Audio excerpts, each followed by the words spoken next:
Bientôt 14 h, soyez les bienvenus si vous nous rejoignez. L'essentiel de l'actualité, ces propos infâmes et indignes. C'est la réaction en tout cas de Marine Le Pen à la Première ministre Elisabeth Borne qui qualifie le RN d'héritier de Pétain. Je n'ai jamais entendu Marine Le Pen dénoncer ce qu'ont pu être les positions historiques de son parti. Un changement de nom ne change pas les racines, dit la chef du gouvernement. Jordan Bardella dénonce lui des propos graves et mensongers.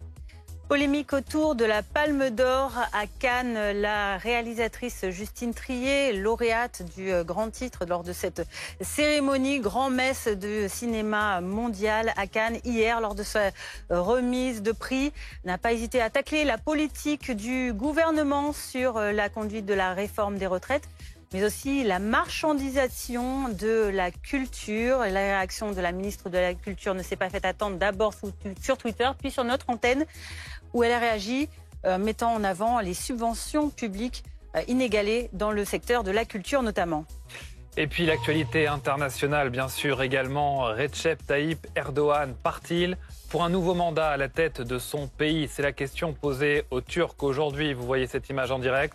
Second tour de la présidentielle. Le président sortant est donné favori dans les sondages. Scrutin sous tension. Les bureaux de vote ferment dans très exactement 2 heures, à 16 h heure française, avec des enjeux internationaux, notamment sur les relations de ce pays, le rôle que joue ce pays dans la guerre en Ukraine et les relations avec la France. Et puis restez avec nous juste après cette courte pause. Votre long format de l'après-midi sur BFM TV consacré aujourd'hui à l'une des figures que tous les Français connaissent bien, Brigitte Bardot.